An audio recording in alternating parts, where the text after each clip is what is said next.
একটি লেখা আবৃত্তি করছি, পথশিশু। অনেক মানুষই আমরা দেখতে পাই কোটি কোটি টাকার মালিক, আবার অনেক মানুষ আছে দুমুঠো ভাতের জন্য তারা পথে পথে ঘুরে।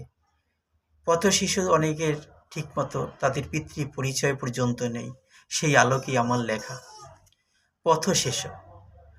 আমরা পথশিশু, জন্ম পরিচয় নাই, রাস্তায় রাস্তায় ঘুরে বেড়াই, তাই বলি কি মানুষ নয়, কেন করছো ধূরছাই?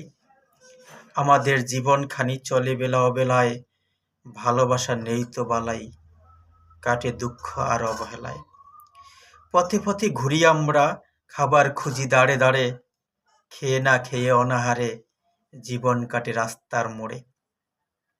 বুকের যন্ত্রণা নিয়া চলি, বাস রেল স্টেশন আর অলিগলি, পান থেকে চুন খসলেই শুনি অকথ্য ভাষায় গালিবেলি, গালাগালি। এটাই ঠিক, যারা পথশিশু একটু সামান্য ভুল ত্রুটি করলেই অকথ্য ভাষায় গালাগালি শুনতে হয়।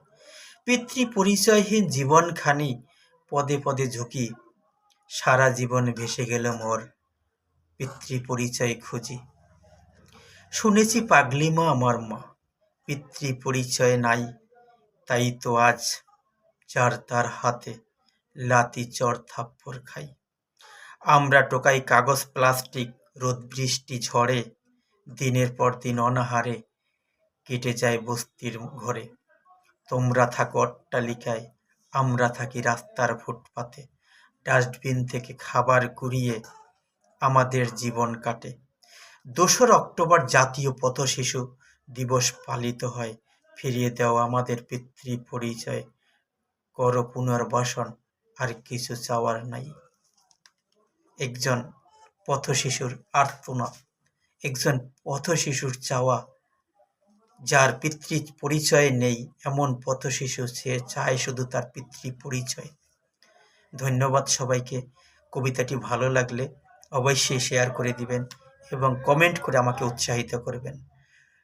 আমরা এভাবে প্রত্যেকে প্রত্যেকের পাশে দাঁড়িয়ে প্রত্যেককে সহযোগিতা করলে আমরা এগিয়ে যেতে পারবো এই ফেসবুক দুনিয়ায়। ফেসবুক এখন আর কোনো হেলাফেলার জায়গা নেই, এখানে সবাই সবার পাশে থাকলে অবশ্যই আমরা এগিয়ে যাব। ধন্যবাদ সবাইকে, শুভকামনা সবার জন্য। ভালো থাকবেন, সুস্থ থাকবেন, আমার জন্য অবশ্যই দোয়া করবেন। আমি সবার পাশে আছি। আসুন, আপনি কেন দূরে থাকবেন, আপনিও আমার পাশে আছেন। আমার লেখাতে যারা কমেন্ট করবে আমি অবশ্যই তার পরিবারের সদস্য হয়ে যাব। ধন্যবাদ সবাইকে, ভালো থাকবেন, সুস্থ থাকবেন।